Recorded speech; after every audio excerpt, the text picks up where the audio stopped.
মিথ্যা হতে পারে না। আপনি যখন নামাজে যখন আসবেন দেখবেন পাঁচ ওয়াক্ত নামাজের মধ্যে ফজরেও নাই, যোহরেও নাই, আসরেও নাই, মাগরিবে নাই, ইশারের মধ্যে নেই, কোন ওয়াক্ত নামাজের মধ্যে আপনি মুসল্লি পাবেন না। কারণ হচ্ছে যেখানে আমার নবী বলে দিয়ে গিয়েছে সেখানে আপনি আমি শয়তানের ওয়াসওয়াসায় পড়ে আমাদের জিন্দেগিকে আমরা নষ্ট করে দিচ্ছি। আমরা আমাদের জিন্দেগি কি করে দিচ্ছি? নষ্ট করে দিচ্ছি। তো আমার দয়াল নবী হাদিসে মুবারকের মধ্যে কঠোরতা দিচ্ছেন যে নামাজ নাই করবে না তার জন্য আমার দয়াল নবী বলতেছে عن أنس بن مالك أن رسول الله صلى الله عليه وسلم قال أمرت أن أقاتل الناس حتى يشهدوا أن لا إله إلا الله وأن محمد رسول الله فإذا شهدوا أن لا إله إلا الله وأن محمد رسول الله واستقبلوا قبلتنا وأكلوا سبحتنا وصلوا صلاتنا فقد حرمت عليهما دماؤهم وأموالهم. عن أنس بن مالك رضي الله تعالى عنه বলতেছেন আল্লাহ রাসূলুল্লাহ সাল্লাল্লাহু আলাইহি ওয়াসাল্লাম আমার দয়াল নবী সরকারে কানে তিনি বলতেছেন উমিরতু আমাকে আল্লাহ পাক রব্বুল আলামিন নির্দেশ দিয়েছেন। কি দিয়েছেন? নির্দেশ দিয়েছেন আন উকাতিলান নাস, ওই সমস্ত মানুষকে কতল করার জন্য আল্লাহ পাক রব্বুল আলামিন নির্দেশ দিয়েছেন হাত্তা ইয়াশহাদু আন লা ইলাহা ইল্লাল্লাহ ওয়া আন্না মুহাম্মাদুর রাসূলুল্লাহ, যারা সাক্ষী দেয় না আল্লাহ ছাড়া কোনো ইলাহ নেই, মুহাম্মদ মুস্তাফা সাল্লাল্লাহু আলাইহি ওয়াসাল্লাম আল্লাহর রাসূল, তাদের বিরুদ্ধে জিহাদ করার জন্য আল্লাহ পাক রব্বুল আলামিন বলেছেন। এবং আমার দয়াল নবী আরো বলতেছেন ফাইদা শাহিদু, আর যখন সাক্ষ্য দিচ্ছে আল্লাহ ইলাহা ইল্লাল্লাহ, আল্লাহ ছাড়া কোনো ইলাহ নেই, ওয়া আন্না মুহাম্মাদুর রাসূলুল্লাহ, মুহাম্মাদুর রাসূলুল্লাহ সাল্লাল্লাহু আলাইহি ওয়াসাল্লাম আল্লাহর রাসূল, ওয়াস্তাকবালু কিবলাতানা, তারা আমরা যেদিকে ফিরে নামাজ আদায় করি তারা সেদিকে ফিরে নামাজ আদায় করবে, ওয়াকুলু সাবিতানা, এবং যে পশু আল্লাহ পাক রব্বুল আলামিনের নামে জবাই করা হবে সেই পশুর মাংস তারা খাবে, ওয়াসাল্লু সালাতিনা, এবং আমরা যেভাবে নামাজ আদায় করি ঠিক সেভাবে তারা কি করবে? নামাজ আদায় করবে। ফাকাদ হুরিমাত আলাইনা দিমাউহুম ওয়া আমওয়ালুহুম, তাহলে তারা আমাদের থেকে নিরাপদ থাকবে, আমার থেকে হেফাজত থাকবে, যারা সাহাবী আছে তাদের থেকেও তারা হেফাজত থাকবে। বলবা সুবহানাল্লাহ।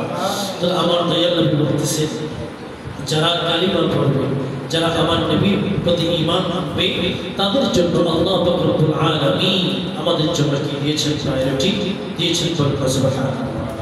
কি দিয়েছেন? প্রায়োরিটি দিয়েছেন। এখন আসেন আমরা যদি নামাজ যদি না পড়ি তাহলে কি হয়? নামাজ যদি আমরা যদি না পড়ি আমার দয়াল নবী রাহমাতুল লিল আলামিন তিনি বলতেছেন লা তাতরুকিস সালাতা মুতাআম্মাদান ফাইন্নাহু মান তারাকাস সালাতা মুতাআম্মাদান ফাকাদ বারিআত মিনহু জিম্মাতুল্লাহি ওয়া রাসূলিহি। লা তাতরুকুস সালাহ, যারা নামাজ তরক করে, যারা নামাজ ছেড়ে দেয় ফাইন্নাহু মান তারাকাস সালাতা মুতাআম্মাদান, নামাজ তাদেরকে ছেড়ে দেয়, নামাজ কি করে? তাদেরকে ছেড়ে দেয়।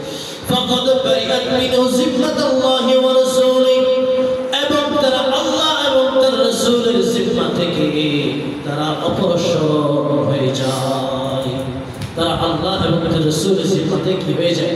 অপসর হয়ে যায়। তারা আল্লাহর জিম্মায় থাকে না, রাসূলের জিম্মায়ও থাকে না। যেখানে আল্লাহর জিম্মা নাই, রাসূলের জিম্মা নাই, সেখানে আপনি কিভাবে জান্নাতের আশা করবেন? যেখানে আল্লাহ বলতেছে যে ব্যক্তি নামাজ পড়বে না আমি তার জিম্মাদারির মধ্যে নাই, তাহলে আপনি কি মনে করেন যে আল্লাহ পাক আপনাকে জান্নাত দিবেন?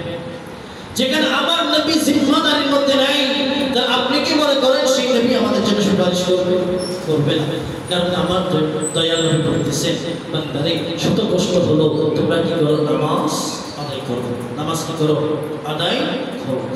এখন আসেন, নামাজ যদি আমরা আদায় না করি, এখন নামাজ আদায় না করলে আমাদের জন্য কি আছে দেখেন। হাদিসে মুবারাকার মধ্যে আমার দয়াল নবী বলতেছেন, আন আব্দুল্লাহ ইবনে উমর রাদিয়াল্লাহু তাআলা আনহু قال قال رسول الله صلى الله عليه وسلم من فاتته صلاة العصر فكأنما هلك أهله وماله।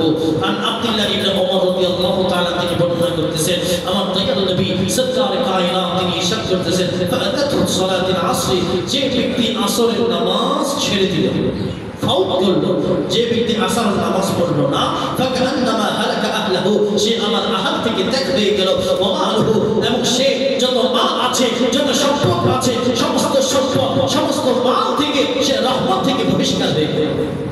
সমস্ত মাল, যত সম্পদ তার আয়ত্তের মধ্যে থাকবে, সমস্ত মাল থেকে সে কি হয়ে যাবে? মানব হয়ে যাবে, এবং আমি আল্লাহ পাক রব্বুল আলামিনের রহমত থেকে সে বঞ্চিত হয়ে যাবে। রহমতে হয়ে যাবে, বঞ্চিত হয়ে যাবে।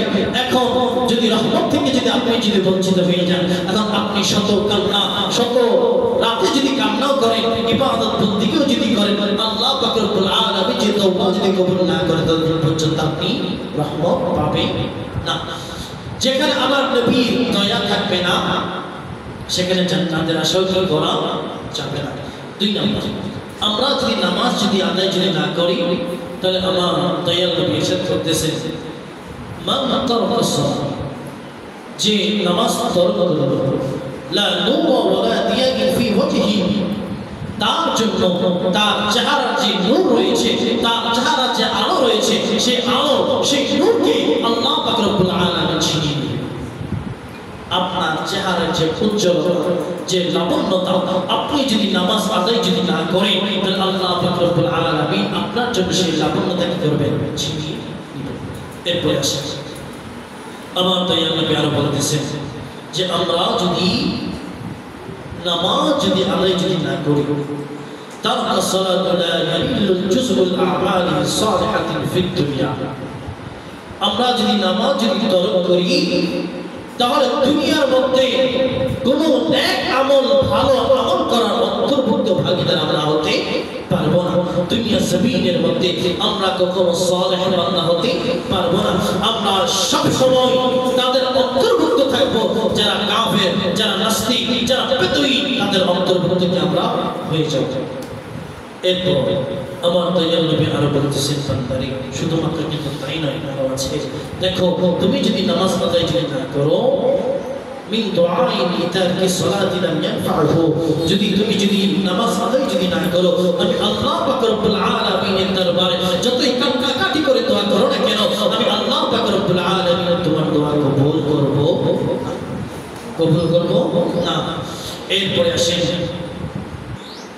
আল্লাহ জাল্লা শাআনহু আমার দয়াল নবীর মাধ্যমে আরো বলতেছেন, তারাকা সালাতু মাবআদু ইনদাল্লাহি তাআলা ফি কুল্লি মাকান লা ইয়ারাদনা আল মাখলুক, যারা দুনিয়া জমিনের মধ্যে নামাজকে তরক করলো, সে মানুষের ঘৃণতা লাভ করলো, মানে মানুষের কাছে সে ঘৃণিত হয়ে গেল।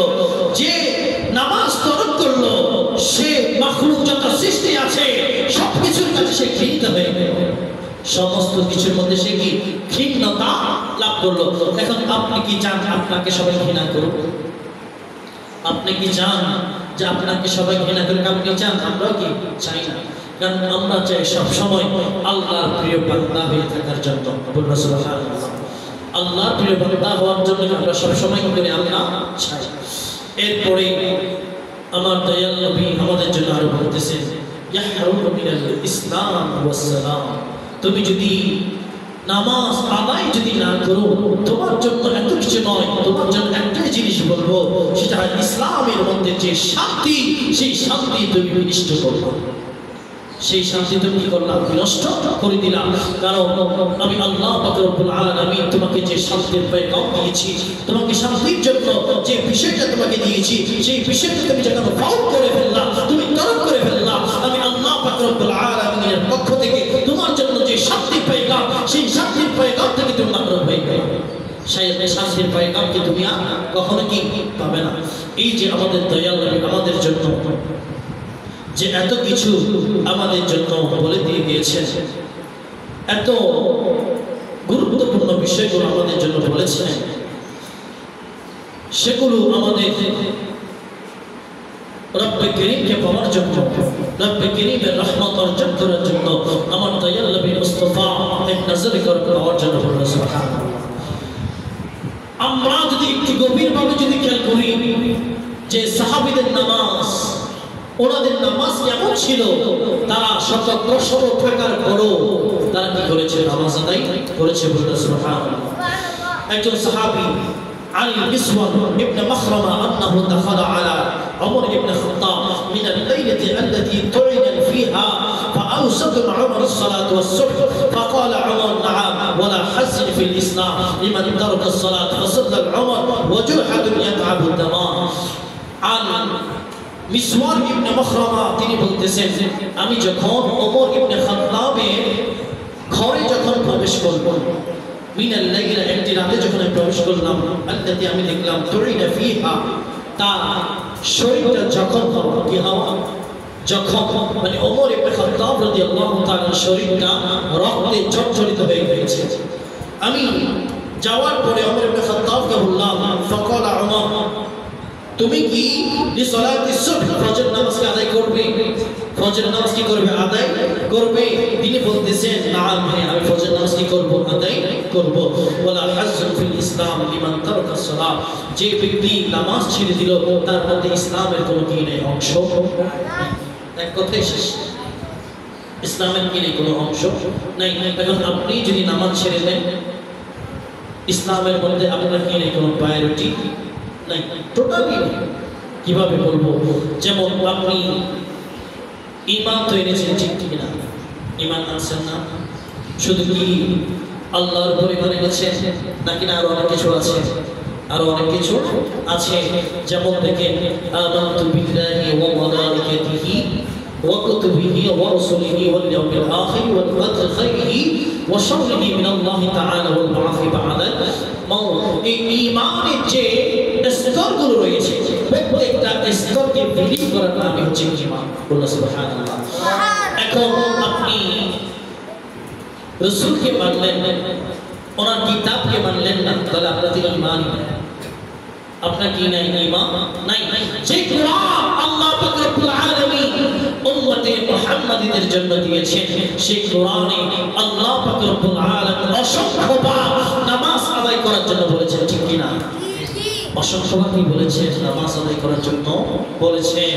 কিন্তু আমরা কেমন বান্দা, কেমন উম্মতে মুহাম্মাদী, আমরা একটু গভীরভাবে চিন্তা করি যে এই নামাজ যেখানে আমাদের জন্য রহমত, যে নামাজ আমাদের জন্য নিয়ামত, যে নামাজ আমাদের জন্য ফজিলত, যে নামাজ আমাদের জন্য বারাকা, সেই নামাজ আমরা এখন পড়ি না, সেই নামাজকে আমরা পড়ি না। আমরা নামাজের পরিবর্তে আমরা বিভিন্ন চায়ের স্টলে আমরা সময় দিতে পারবো, আমরা চা দোকানে আমরা কি করতে পারবো, সময় দিতে পারবো, কিন্তু আমরা নামাজে আসতে পারবো না। আমরা যত কথা, যত সাবলী, যত ভালো এবং খারাপ ভাষা যেখানে মধ্যে পাবেন, সেটা হচ্ছে ওয়াসুক বাজারের মধ্যে। কোথায়? বাজারে, স্টলে, বিভিন্ন জায়গায় আপনি যখন যাবেন, সেখানের মধ্যে আপনি কি বিভিন্ন কথা, সেখানে ভালো পাবেন, খারাপও কি পাবেন, কিন্তু বেশিরভাগ নেগেটিভ কথাই কি উঠে আসে, ঠিক কিনা? কিন্তু আপনি যখন মসজিদে যখন আসবেন, মসজিদে যখন বসবেন, যখন দরুদে মুস্তাফা পড়বেন, সূরা ফাতিহা যখন পড়বেন, তখন দেখবেন আপনার অন্তরের ভিতরে, আপনার কলবের ভিতরে আল্লাহ পাক রব্বুল আলামিন বলতেছে, বান্দারে তুমি যখন নামাজের মধ্যে যখন দাঁড়িয়ে যাও, তখন আমি আল্লাহ পাক রব্বুল আলামিন তোমার জন্য আমি জানিয়ে দিই যে আলহামদুলিল্লাহি রাব্বিল আলামিন। যখন তোমরা যখন সূরা ফাতিহার প্রথম অংশ যখন পড়ো, তখন আমি আল্লাহ পাক রব্বুল আলামিন তোমাকে বলবো, 2টা সেকেন্ড তুমি স্তব্ধ হয়ে যাও, 2টা সেকেন্ড তুমি থেমে যাও। তুমি যখন থেমে যাবে, তখন দেখবে আমি আল্লাহ পাক রব্বুল আলামিনের পক্ষ থেকে তোমার জন্য জবাব এসে যাবে। বলুন সুবহানাল্লাহ। প্রত্যেকটা আয়াতে আল্লাহ পাক রব্বুল আলামিন আমাদের প্রত্যেকের জন্য কি দেয় জবাব দেয় বলুন সুবহানাল্লাহ আল্লাহ সত্যি কিন্তু আমাদের জন্য জবাব দেয় সূরা ফাতিহা সাথে কাদের জন্য আমাদের জন্য আমাদেরকে নামাজি বানানোর জন্য আমাদের উপর রহমত দেওয়ার জন্য আমাদের উপর বরকত দেওয়ার জন্য তো জানাত আল্লাহ পাক রব্বুল আলামিন আমাদের প্রত্যেককে যেন পাঁচ ওয়াক্ত নামাজ আদায় করার তৌফিক দান করুন সকলে বলে আমিন এবং প্রত্যেককে যেন পাঁচ ওয়াক্ত নামাজ জামাতের সাথে আদায় করার তৌফিক দান করে সকলে বলে আমিন ওয়া আখিরু দাওয়ানা আলহামদুলিল্লাহি রাব্বিল আলামিন আসসালামু আলাইকুম ওয়া রাহমাতুল্লাহি ওয়া বারাকাতুহু